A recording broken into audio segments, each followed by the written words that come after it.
All right, hello everyone, and welcome on this Wednesday evening. Very nice to be here with three fantastic speakers that I'll be introducing in a second, but overall, just wanted to thank you all for taking the time to attend. So first off, we're going to start off with Martine Mango. She's the CMO at Blue Institute. They're focused on bringing together entrepreneurs, industry, academia, and government. They're currently running some accelerator programs just to help businesses scale. So she went to Boston College.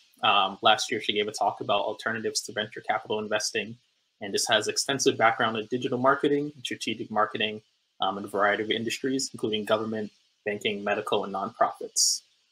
So just wanted to say welcome, and if you have any other words, feel free to say hi. So. Thank you. Thank you for having me, and looking forward to the panel. Nice. All right, next up we have Legrand Lindor. He's the CEO and founding member of LMI Textiles, which is a global company. They're focused on certified medical personal protective equipment and creating it like gowns, gloves, masks, N98s, and more. He went to UConn for his JDA/MBA. He brings together 15 years in law, real estate, and logistics. Passionate about building community and creating businesses that foster economic stability, and revived a factory in Haiti to produce industrial protective equipment, and now a vast network of global manufacturers. So welcome. Thank you so much. Looking forward to this panel. Yes, thanks. And last we have Josine Martinez. She's a CEO and founder at Archipelago Strategy Groups. They serve over 200 clients in the government, corporate, and nonprofit sectors in Massachusetts, both nationally and internationally. They specialize in marketing to influence individual behavior, focused on serving clients and campaigns that will help communities grow and thrive. She has her MBA from Simmons College and a background in marketing communications, community engagement, public and government affairs, as well as social responsibility. So welcome. Thank you. Thank you for having me. Yeah, you're welcome. Cool. So you guys are very far along in your careers right now. So in no particular order, what brings you into marketing and leadership at your companies, and how did you get there? You know, I guess I could start, but I'm like, gosh, Martine, like try to, I'm going to give you guys the tiddler. So I actually, when I graduated from BC, I started out as a communications major, and I was writing speeches, and I loved rhetoric, and that's really what really kind of drove me down that marketing path. And I started writing speeches for the Director of Homeland Security in Boston, and at some point I was like, this is fun, but you know, I'm missing the art part of it. And I realized what I enjoyed most about communications was really what compelled somebody to sort of drive them into action. And so I transitioned from there, and I went and I started working at a digital marketing agency. And at the time, they were number one in the world for their brand and marketing, which was word of mouth. And from there, I just kind of fell in love. I was in everybody's department. I mean, I was in the art department. I was in the finance department. I wanted to understand this whole machine, the marketing machine behind it. And that was about 15 years ago now, and I just haven't stopped since. So that's how I personally got introduced into marketing. I can jump in. So I'm from Puerto Rico, came here 20 years ago. And, you know, I studied in la Universidad de Puerto Rico, Recinto de Río Piedras, communications and political science. And I got involved in many social justice causes, but I really came to Boston because I wanted to live free as a gay woman, right? And I felt that that was impossible to a certain point, you know, at that point in Puerto Rico. And, you know, some of the very first things that I did coming here with nothing was to volunteer for social causes and, you know, volunteer for not-for-profit organizations and hospitals. And at the same time, I received the help that they have for people that are coming to Boston. And that's when I realized that I was going to dedicate my life to help others, right? To use my talents to help others. I'm going to make the story short. You know, from working as a volunteer, I ended up being the commissioner for refugees and immigrants for the state of Massachusetts. So there's a lot of in the middle, right? But while I was running that state agency, yeah, something clicked on me. And I said, all these services that are available to people, all the good ideas, all the products, even people running for office are not being sold to communities of color. We don't learn about it. And as a result, we end up being disenfranchised. We don't participate. We're not engaged, right? And you can't blame people for not voting if you're not asking them to vote, right? That's sort of a metaphor. And that's when I decided to start ASG, which is a marketing with purpose firm, and really embracing all what marketing is and applying it to changing behavior, right? And it's a discipline very well known as social marketing, right? We use everything that is in marketing, all the 5 Ps, but to push social policy and to create change. On my side, I was trained, I went to school as a lawyer and had my MBA. So I was in the field of the law, doing like real estate law for, a corporate law firm. But I had my own businesses on the side, as an entrepreneur. So I started a brand called Caribbean Apparel. And so for me, I may have not had formal structure in marketing like the others, but in terms of just application and going through it, running a business. And like Josiane was saying, is if people don't know what you have, how can they buy it? And so this is how I learned little things here and there through social media and other ways, whether it's word of mouth, marketing, different ways to sell the products for the Caribbean Apparel side of our business. And then now, more present day, through LMI Textiles, same things in terms of if hospitals don't know what we have or what we're able to sell. And so just kind of going through trial and error really is my education through marketing and business school a little bit as well. Oh, that's awesome. Thanks for sharing. So this topic or this panel is all about diversity and inclusion. So I think to start off, it would make sense to see what that means to each and one of you guys and how that has played a role in your career. So maybe Martine, if you want to start it off.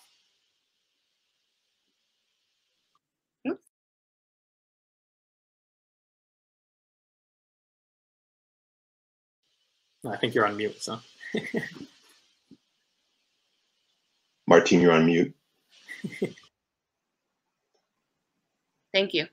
I just realized I skipped over a bunch of things that I've done, but I just want to mention some things and then I'll get back to your question.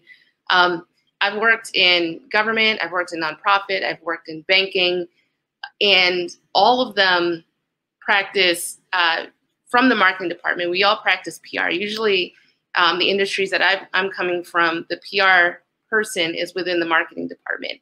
So we're really responsible for communicating to the public what our stance is and on certain topics, how we're going to approach certain topics, and how we're just going to communicate it externally, generally speaking. So as far as when it comes to diversity, I think it really depends on the business that I'm working in, because one thing that people really need to be mindful of is sometimes people just absolutely they want to make a statement, they want to say something, but you really have to kind of step back and ask yourself about your brand, and you have to ask about whether or not it's an authentic voice. So these are sort of tricky things to kind of maneuver. And I think we saw that especially last year when it came to Black Lives Matter. There were a lot of businesses that wanted to make a statement. They wanted to say something. And I'm like, absolutely. I mean, personally, I think you absolutely should. But I also think you kind of run the risk of, if you're going to make a statement, people are going to hold you accountable to that. You can't just say something and not expect the consumer to come back and say, hey, wait a second, well, what have you done?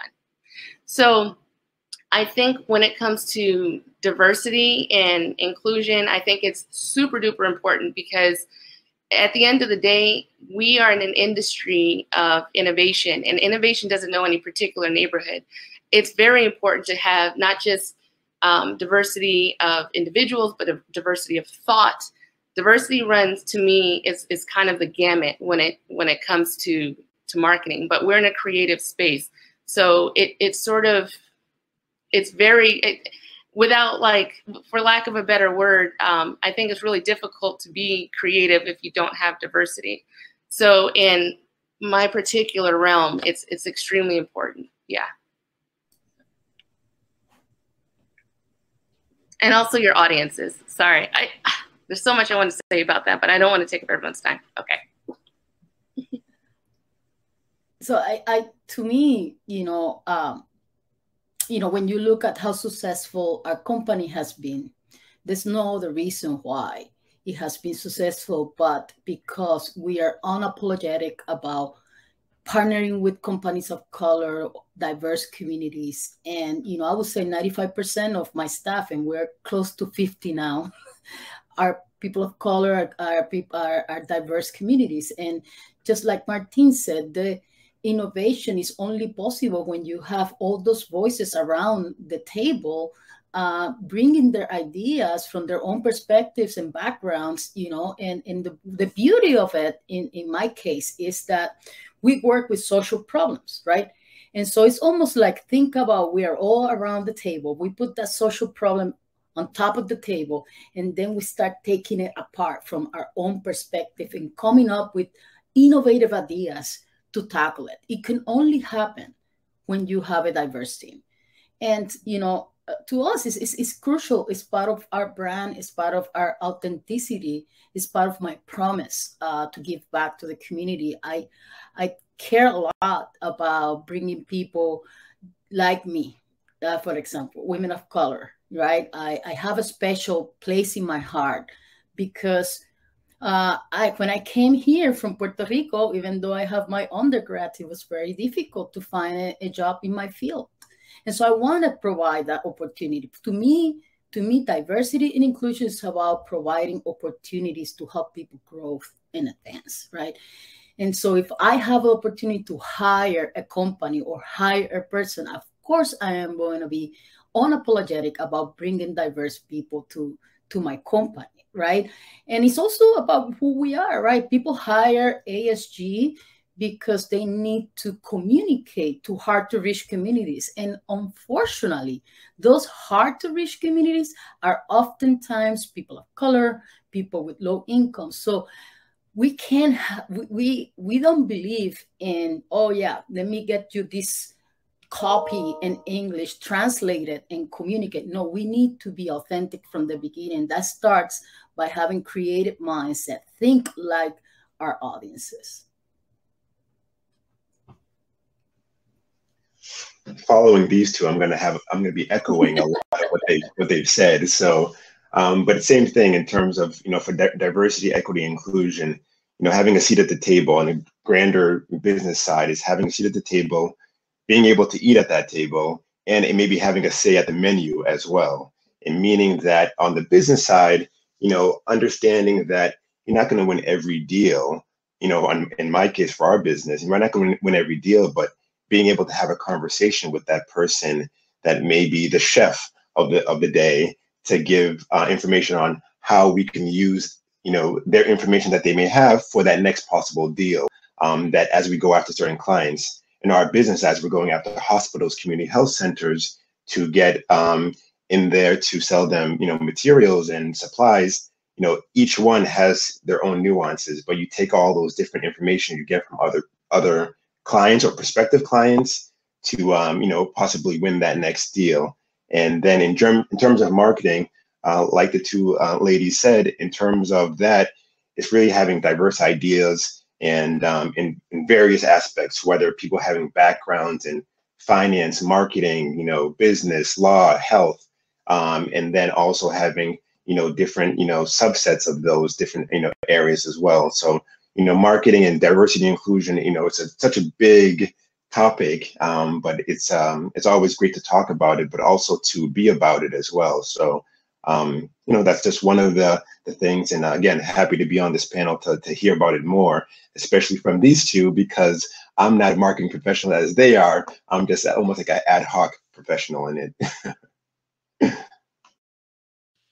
Nice, that's awesome. Those are all definitely very good points. And kind of want to ask follow-up questions specifically to each of your insights specifically. So one of the things that is a challenge too is figuring out what to take a stance on. And I think you were very right when you said that it's also about taking a stance, but also having the follow-up actions. And, because a lot of brands are like, hey, we're quick to post on social media, hey, we support this cause. but then there's no follow-up action after that. And consumers these days are very into authenticity and supporting brands that take stands on things that are important to them. So with all of the different avenues that you could take of ways to, I guess, promote diversity and inclusion, how do you choose which causes to support? For example, choosing women in tech versus, maybe, youth, high school students that want to go into engineering. So. I think that's a really good question. To me, it really kind of boils down to three things. The first thing is what's in your mission statement. And so if, for example, in your mission, you support youth and education, then it would make sense to choose a cause that mirrors that. If your brand, which sometimes the brand guidelines can be a little vague, but if you have a voice written in there, right, then you want to make sure that the things that you choose to support basically mirror that. Because the first question to always ask yourself is, who's your audience? Who is your audience? So if your audience is, I don't know, middle school teachers or something, right? Then you have to ask yourself, okay, well, what's important to them? Well, we should probably, maybe we align ourselves with education. If, let's say, you align yourself with, I don't know, chicken nuggets, like, why is that important to middle school teachers? Maybe more the kids. Kids love chicken nuggets, right? So just asking yourself, like, who's your audience, what's your brand, and what's in your mission statement, and try to align those things, and makes it a lot easier to sort of justify the causes that you stand behind.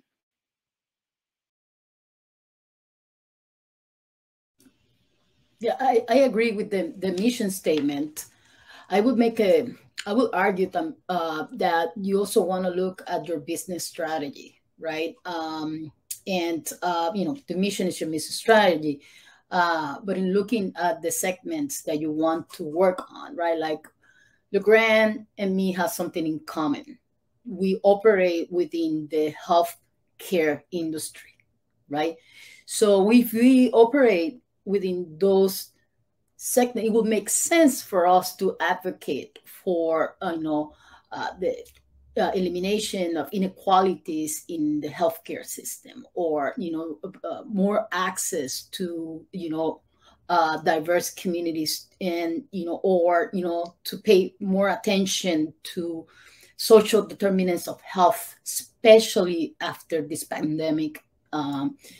And to us, it is also a process that we discuss with the staff, and like you said, it's not just about posting a tweet or a LinkedIn post saying, "Yeah, Black Lives Matter." It is about what are you doing, to promote people, to bring people to the table, to honestly share the wealth, right, with other people as well, right? In our case, we choose to support community organizations and share the wealth with community organizations at the end of the year when it's time to donate, that really align with our values of helping people and eliminating inequalities and helping others advance in life, right? That to us, that's very important. So you'll see us, supporting organizations that are helping kids, go to college, or supporting Black Boston, or supporting, LGBTQ youth, organizations, especially those who care about Black and Latino kids, teenagers. And that is, part of our business strategy, right? But it's also part of what we believe. Again, I echo the same things that these two ladies have just said, but in addition to it, for us, focusing, your business and, on a certain subsection, like we're in the health industry now, in this sphere, but also because of, who we are as individuals as well, so my parents are from Haiti. And so I've done a lot of things in Haiti and elsewhere in the Caribbean by starting this brand called Caribbean Apparel. And so during this pandemic, one thing we focused on is trying to help out certain communities that were, like even the community health centers were hard hit to get, PPE in because the larger entities were getting things, the governments were taking stuff that were bought from other people and things of that nature. So in terms of how we try to focus on where we try to give our assistance is kind of our sphere, as individuals. And so for me, like we donated masks down to Jamaica for the prison system as they were having issues with COVID down there about a year ago. Right now, we're working with Grenada. We should be donating some more stuff to Haiti shortly. So it's also the people you have in your life, because then people see what I'm doing and then they're saying, oh, LeGrand, we may need some stuff to go down to Grenada, or I have a friend of mine who needs things to go down to Haiti for the hospital system down there. And sometimes we can't always just donate, but we try to work it out in certain aspects to see how, it can work out. But I think in terms of how we focus our business, you don't want to spread yourself too thin, right? You don't want to do anything and everything, even how we try to focus on maybe smaller hospitals, community health centers, easier barriers of entry to, move out the way, is the same way that easier barriers of entry for people to get in contact us, for us to help out in certain ways. We're friends, or just a line of things that I'm doing on everyday life for people that I'm around. And this is why diversity and inclusion is great in business in general, because everyone is part of different communities. And I think we're all a piece of the puzzle, for better or for worse. And so I think that's the name of how we try to operate, and having tried to work with different vendors, as Josiane was saying, regarding who we buy from. Sometimes when we supply, sometimes we can't get it directly from our manufacturers. Sometimes we have to buy from other vendors on the ground. And during this whole time of COVID, there's been so many people who were out of work who got into the PPE space, and have done a great job. And, again, it's all through word of mouth and friends that we've been able to work with other vendors that are like us, and growing. And this is how you kind of, for us, spread the wealth in our communities and other communities that are adjacent to ours or mine. Yeah, I think that's great too. Because one of the questions I had was, how do you establish those relationships? I'll probably start with you, LeGrand, first, so you can set the stage for this one. But you do business in Haiti, South Korea, Vietnam, Turkey, and China. And obviously, they all have very different ways of living and approaching things than we do in the US, and some similar as well. So let's say you're starting from a blank slate and my strategy is to get into these countries. What's your approach for gathering insights? Who do you turn to? Do you look at industry reports? How do you create that network within a place you're not so familiar with? Sure, absolutely. So for me, to get into those networks, it's really started with my own personal network. So I went to school, an undergrad in DC, in George Washington. And so from there, it's a very international school. So a lot of my friends from, coming from many different countries, across the globe. And so literally the reason why I have certain factories and places because of friends of friends, or, a friend of mine in law school, he was studying abroad in China and his host family had a factory that they owned. And then we started doing business, 13 years ago now. So starting there and then learning the business, I think it's all about repetition. For me, I can read something, but I need to also be active in it to, maybe get the best results. People always say when you try to go get a quote from someone, let's say you're trying to do fixing up something on your house or your apartment, try to get 3 quotes, because one person can give you the highest price in the beginning, or a low price, but the quality isn't good. You want to check references, things of that nature. In our business, we had to check samples and have samples sent to us, and we had to pay for all those things, but it's like a vetting process. So, that's like the primary source of how I go about, getting businesses or getting, contacts in these different places. And then at the same time, looking at like you say, industry reports, the news, alerts that are coming up, because especially now with this business, supply chain is an issue. So now with COVID going on, shutting down Malaysia for 3 months, Malaysia produces maybe about 60% or more of the nitrile gloves in the world.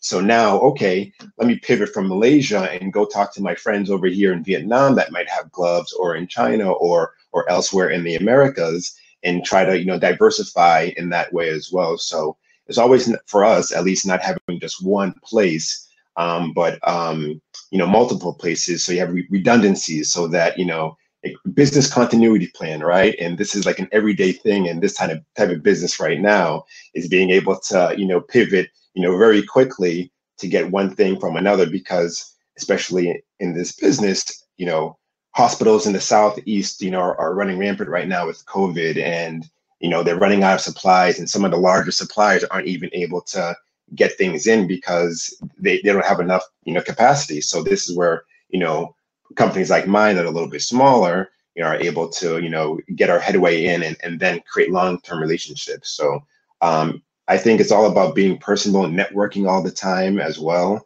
And just, I like people, and I think I like hearing a story, telling a story, or being part of a story. That's my little mantra. And so that's one way I go about, finding how to get inroads in different areas. Even when I travel, I'll go into a country, but I won't do the main touristy things. I'll go and get in the nitty gritty and then start talking with people and just, try to, see what they have to say and have them hear what I have to say and try to speak in their language as well, learning some phrases so that it also, makes them feel, good that, I'm actually talking to them and not trying to impose my will on the experience.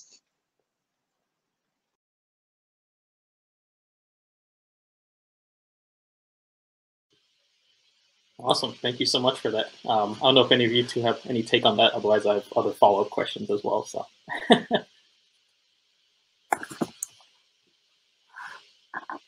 going to let Josiane go first because I feel like I keep on. Oh, here you go. I don't know. I mean, I just love the story that you just shared with us. And I'm not in the same countries. I will be one day, but I think the principle is the same, right? Like and having empathy and being able to wear other people's shoes and feel what they feel, and not coming from a place of authority or I'm better with you, but we're the same, right? And this is what has made me successful, right? I think, when I started doing ethnic media, ethnic marketing, and, talking to Haitian media and talking to Chinese media and talking to people were like, how you do it? You speak all those languages? No, I'm just a person talking to another person, and, I don't have any bias when I'm talking to this. It's just like talking to another person, having that cultural sensitivity to communicate to others, basically, I think, the base of your success too, right?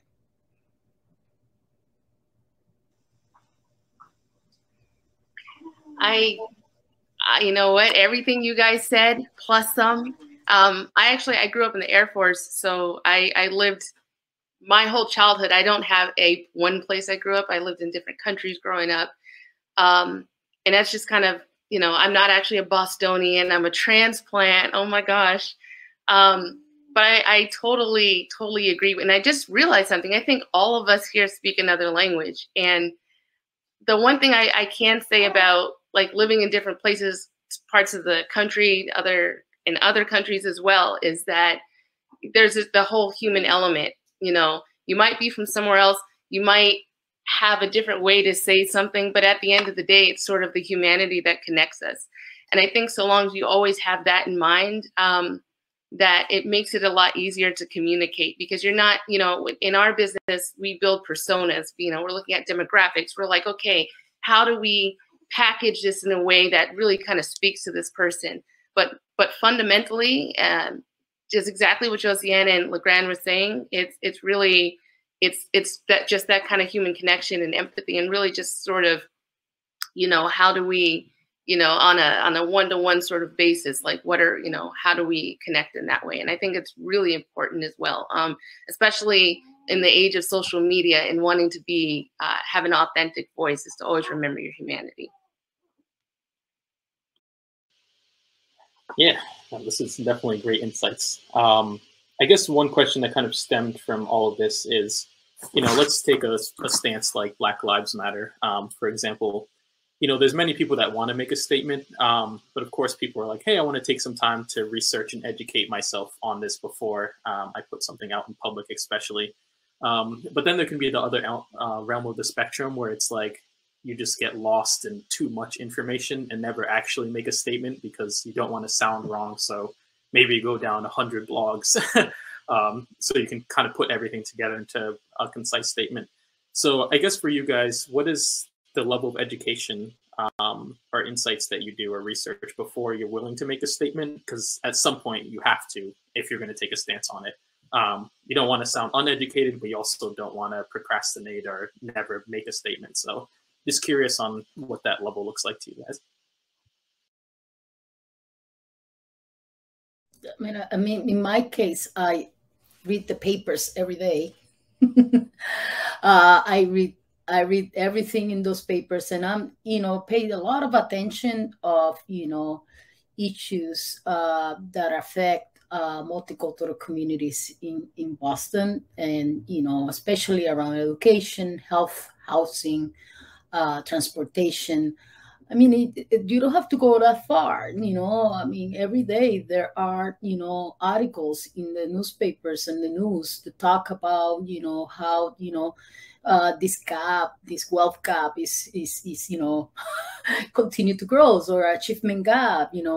Just yesterday there was an article in the Boston Globe about how the MCAS scores, went down, especially for communities of color. So, I mean, the information is out there, but I would say that beyond research, your heart needs to be on the right place, right? You really have to believe in these things, this is, I mean, there's no, you have to be authentic and really genuine about these statements, because at the end of the day, if you're not authentic, it's not really going to have any impact, right? So beyond the research, you have to understand the causes of this and why it's important to be able to achieve equality, right? What do you think, Martin? I wholeheartedly agree. I was thinking of some brands in my mind that I think are like not totally diverse. And I always kind of play this game when I see like ads, and I'm like, man, if they just did this, this, and this, and they could speak to this audience a little bit differently. But I think it really, I think you're 100%. You have to start, and it has to be in your heart, because people know. I mean, it's not a good feeling when someone's making a statement and it's like, ooh, I just want to be on the right side of history. You're not authentic. I don't want to buy from you. I think it'd be better if you are honest with people and say, you know what, we are working towards this. We are working with Josiane's company, and we have brought them on board because we really would like to implement something and actually do something about it. It's a small step, but these are the steps that we're taking, versus just kind of like arbitrarily just kind of putting out a statement. Like, what are you actually doing? I think that's really important, because again, people will follow up with you and say, all right, yeah, they made a statement, but look at their entire C-suite. There's nobody. Look at their CMO. They have a bunch of directors, but what about the finance person? What about this? Are they just going to bring somebody in for D&I, or do they have somebody, and not just beyond like race? We're talking, ableism, we're talking ageism, we're talking a whole lot of things in diversity. Like, what does that mean? How are you? But in this particular case with Black Lives Matter, it's not just enough to, how do you decide to make a statement? You make a statement, to me personally, I think, because in the business world, generally speaking, not just because, all right, is it just my audience, but like, I kind of see where things are going. And I'm like, in the business community, right?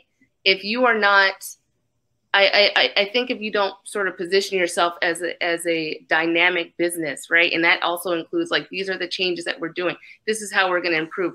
This is how we're growing. Yes, you know what? Like, these are these social things that are going on, and we also want to make sure that we're doing something in the positive in the community. There's a lot of different reasons why people should make a statement when it comes to Black Lives Matter. There's other issues, but in this particular case, like, you should make a statement. You should. I think everybody should. I can't say that there's somebody that isn't, but I'm going to not name drop the exact brand name, but let's just say a motorcycle company that I know, that I haven't seen a lot of diversity. If they didn't come out with a statement, I wouldn't be surprised, because for them, they may be saying to themselves, well, my audience is this. And it may drive people away because it's not important to my audience. So I'm aware of that, even though personally, fundamentally, I think that everybody should. It would make, to me, it makes sense to do so, because it's just where we're at right now. And it kind of makes you just look kind of, again, just not like a dynamic company, not somebody that the majority of people would want to do business with. And I'm not saying that my motivation is business related, but if I am somebody in the marketing department, like these are the types of statements that I have to make as well, and let them know. Like sometimes, and full disclosure, I usually am the marketing department.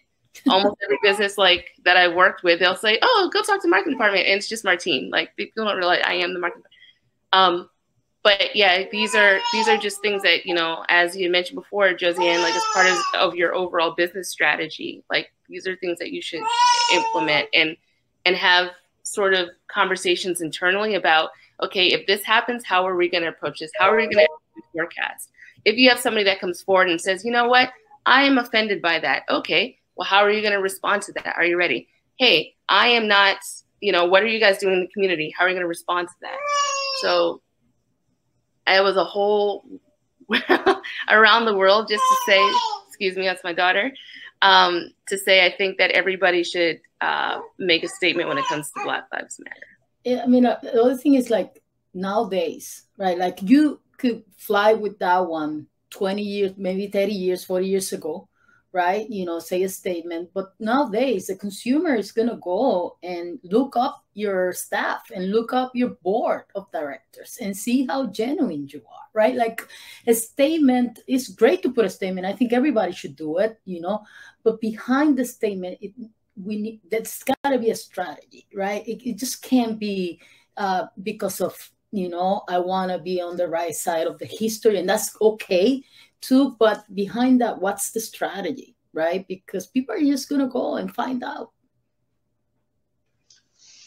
And quickly on that, I think, you know, as a lawyer, you know, we're always trained to, you know, see things from different angles. And so that whether it's putting out a statement, but I think another thing for us on the business side is also doing it in the background, you know, as well. You know, I might have a muted personality where, you know, I do things in the background, and also in the business side, as we talked about, you know, finding other diverse suppliers and working together, trying to create some sort of a larger supplier base, you know, on the business side to work with, to in a way make a statement for, let's say, Black Lives Matter, and doing it in the background, and to show that, you know, working together, we can make larger things happen, then to have a larger impact on the grander scheme of things on the social side and on the business side and such. And so, you know, my kind of answer to that is also, you know, when making a statement, seeing the different sides and echoing what the lady said regarding, you know what you're saying, have an authentic feel about it,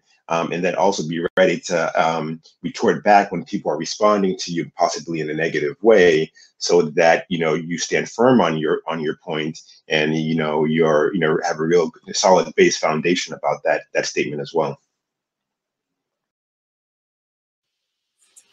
No, thank you. I really appreciate all the different insights, and definitely give me some good notes and perspective.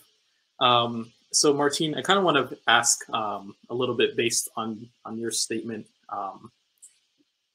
You know, as a team of one, let's say to start off for, or even as a small company, I think prime is, hey, you are minority in marketing. Figure out everything that diversity and inclusion means to this company, give us a strategy and all of these things. And to that we say, you know, one, it's a cultural shift. So it comes across from many people. And two, you know, this is also maybe an initiative I support, but these are full-time jobs that, you know, I can't do this and run marketing strategy and do all of this for a company. So I guess from a question that's kind of double layered, like one, how do you share that it's kind of like a cultural thing, and that maybe you can help influence that, but it's not just this solely relies on one person, you know, even if it's a large company that has a chief diversity officer. Yeah, I guess starting there, and then we'll follow up. Absolutely. So one thing I didn't mention earlier as well is I run a company called Seedbox Digital. That's my marketing agency. I also work as a CMO for the Blue Institute Lab. So these are two things I do at the same time. prior to starting those, when I was the only person, it is really, sometimes it can be really uncomfortable because you're like, oh gosh, how do I say this? And, I got to talk to these individuals that are not in my shoes on a variety of different levels. But what I tend to do is I like to visit different departments. Like I would literally do drop in, and I would talk to people and say, and kind of get their insight, because like I said before, when it comes to public relations, it's something everybody should practice. So if there's some sort of messaging that the company is using, you can send an email out, but you know how many emails people get? I hope you guys don't mind. I'm about to pick her up. She's about to be in the screen. But everybody, you want to make sure that everybody gets that message, right? You want to make sure that everybody is in tune. And so sometimes you got to follow up. Hey, how's it going? How's your day? Hey, did you get my email? No, you didn't get a chance to read it? Okay. Well, just so you know, we put an ad out recently because this happened. And part of our strategy is we took out some, ads, some digital ads, and we have this going on. But if anybody comes to you and they ask a question about this, you can let them know that they can email me, right? But give me a heads up. And sometimes I think just informing people kind of gives them, kind of equips them and, enables them to really kind of bring that message, and it empowers them as well. Because I think sometimes people are afraid to sort of ask those sort of qualifying questions because they're like, the same reason why they can't just put out a statement. It's like, am I saying the right thing? Is what I'm doing offensive? So I think if you act on the offensive and sort of sit down with these individual departments or people and just say, hey, this is what's going on. And, feel free to ask me any questions. Here's some great books, or here's some articles I read and I thought this was really helpful. I think that's a different relationship building that you have with your company versus just sort of, not delegating and not, just kind of, wearing too many hats. So that's how I kind of dealt with it.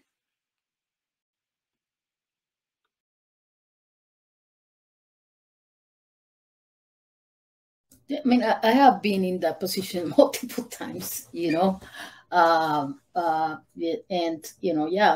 this is, we have to do, Hispanic Heritage Month, Josiane, you got to do the Black History Month, Josiane, or the same for this, and I sort of built my company to create, to raise awareness about the fact that each and every one of us is different, right? And not for that reason we're not able to communicate. The whole idea of Archipelago.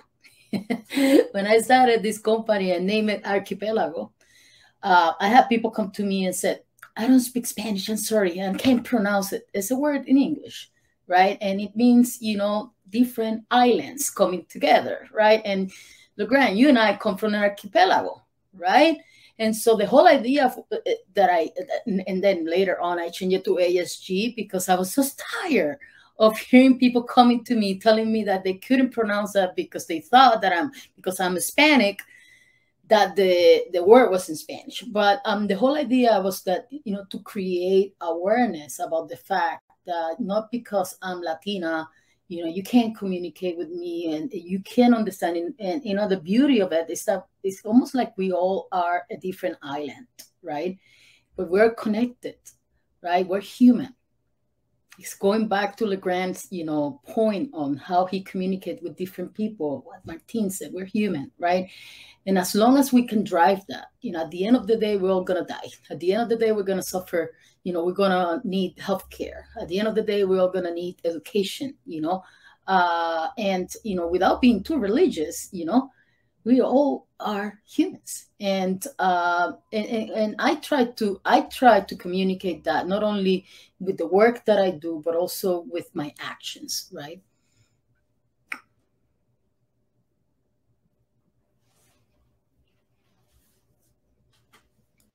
As you know, I echo everything they said, so we can go on to the next. Awesome. So we can start off with you in the next one, if you have a take on this. I guess from a curiosity standpoint, one of the challenges in terms of diversity and inclusion from a business standpoint is proving return on investment and ROI of the programs.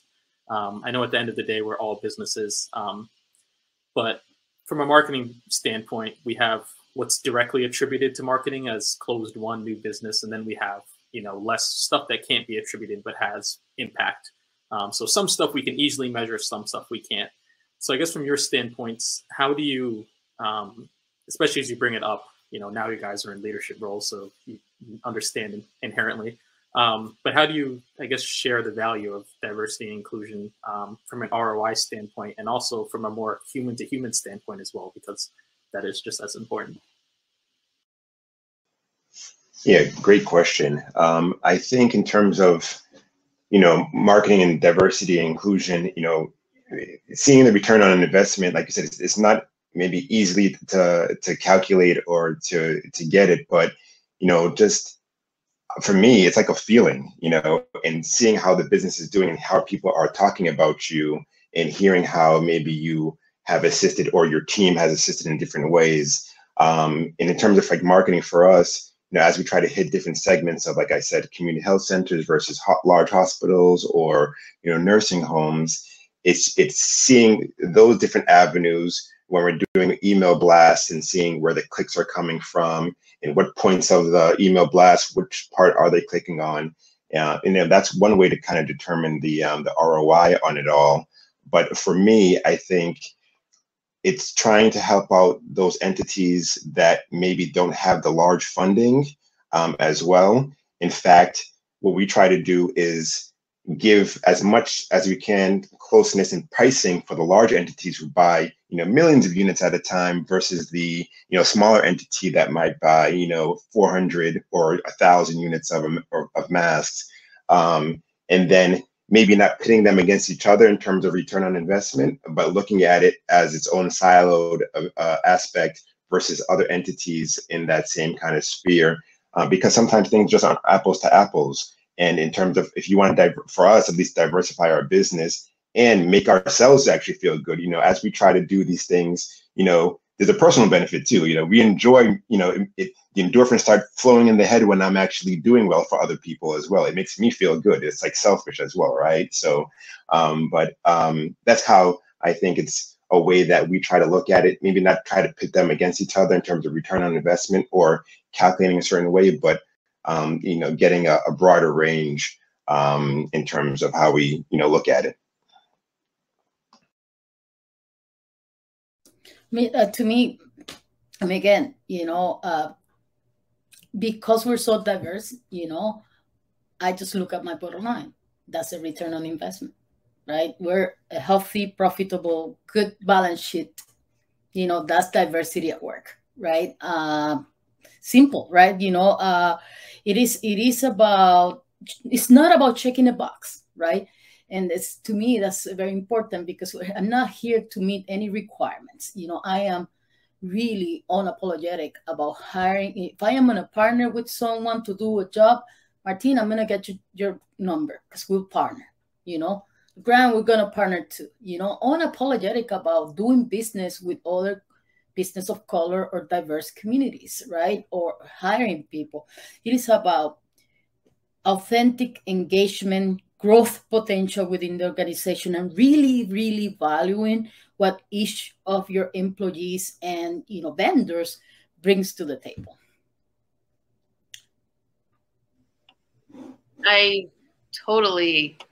It's hard going like third, because it's like, actually everything was like boom, boom, boom. I was going to say the same thing.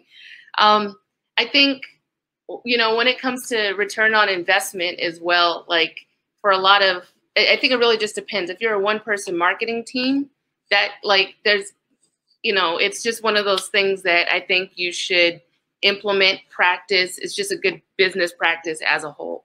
If you're working in a ginormous corporation with over 500 employees, and you're trying to justify the hiring, because that's been my experience. And for me, what I had to do is, I think, okay, I rely on the data. And if I'm able to sort of articulate some of the data back to them, then it really kind of makes it a lot easier to have that conversation and for them to say, you know, because if I just say, yeah, because you're supposed to do it, that doesn't really translate to the top. So for me, it was, so one of the jobs I had is I worked as a community relations manager out in Roxbury, which is a neighborhood in Boston. And when I was there, our audience was mostly persons of color, because I'm in Roxbury, and majority of the people that live there are persons of color. I know that, and from sales, that most people are going to buy from someone that looks like them. They know that as well, right? And so if I'm going out into the neighborhood and my job is to bring in patients into this office, right? They're looking at those numbers. They're saying, well, you know, she knows this neighborhood. She knows these individuals. She speaks the language. She, you know, boom, boom, boom, boom, boom, boom, boom. And she bringing these people in. That's really what they're looking for in the ROI. Everything else, you know, yeah, we shouldn't have to tick a box or anything like that. But it's one of those things where, and I hate to say it like this, I feel like I in those experiences had to work a little bit harder, because I have to go back and I have to explain, hey, I should be here because of this. Hey, this, I'm teaching you this. This is the value that I'm bringing in. So it's beyond just, here's the numbers, because you can tell the CEO that this is what we did, because, you know, we don't speak one-on-one directly. But I think that it's really kind of a multi-pronged thing. But in my experience, it really kind of boiled down to the numbers. Like, we brought this person on. We think that they're great. Are they going to surpass our expectations in this? So that those numbers are still going to be there. But if you're able to explain the why, that goes a lot further. Yeah, that makes sense, and your daughter definitely agrees. I think, you know, obviously we have about 7 more minutes and many more questions, but one that kind of stemmed from what you had just said, how do you create relationships with those harder to reach communities? I know being a person of color, it makes it a little easier. You know, sometimes I go to youth groups and, you know, they just see a brother of color and they're like, oh, cool, he's an adult. He came from a similar background as me. You know, this motivates me just a little bit more than someone else saying this.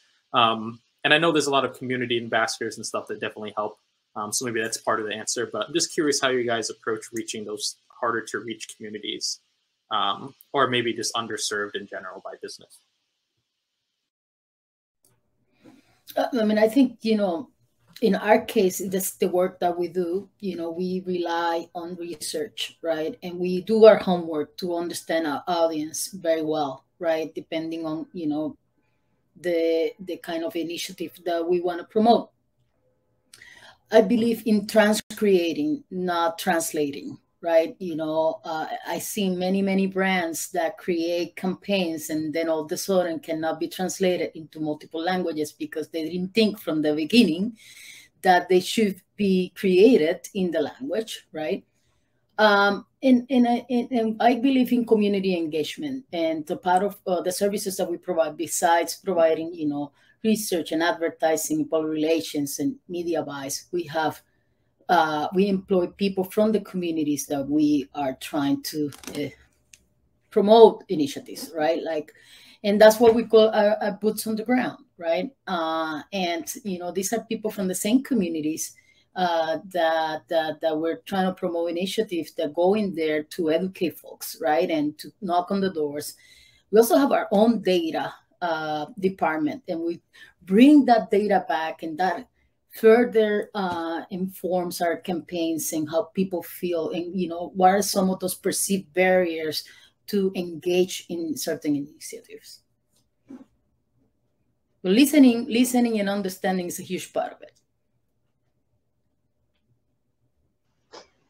I agree. And for us, it's, you know, being out in the community, and let's say as we're trying to, you know, hit certain areas and health centers that maybe are neighborhoods that, you know, we don't know as much about, you know, it's about research, you know, research and getting out there and understanding. And again, like you talked about in the beginning, if people don't know that you're out there, especially.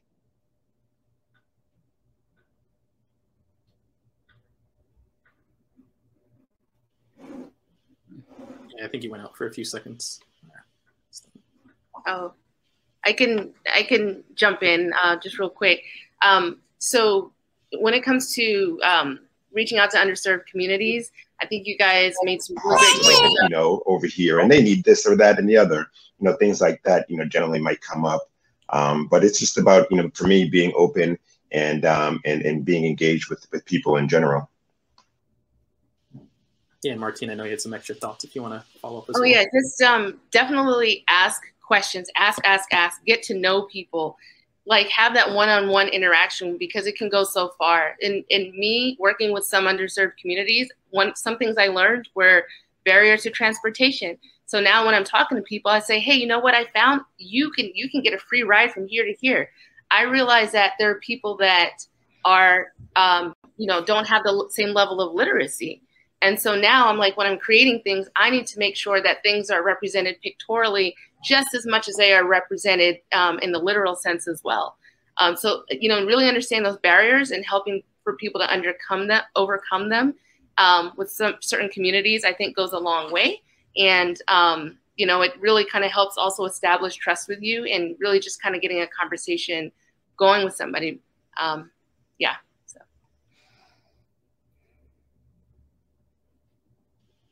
Cool. Thank you very much. That was very good. So with the last minute and 40 seconds we have, I give each of you 30 seconds if you want to just take away any key takeaways you want for our audience as they head back out into their normal jobs. So.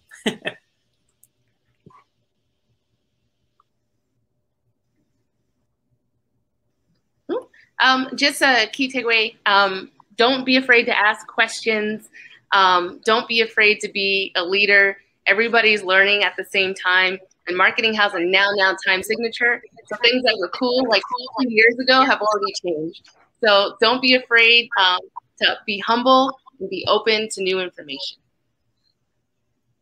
Yeah, I will, you know, thank you so much for having me. It was a pleasure to, you know, hear all the stories. You know, I learned a lot in this conversation. And I'll say, you know, keep being human, you know, keep trying to understand others. I think that's the basis of inclusion, right? When you're able to emphasize and communicate and connect with others.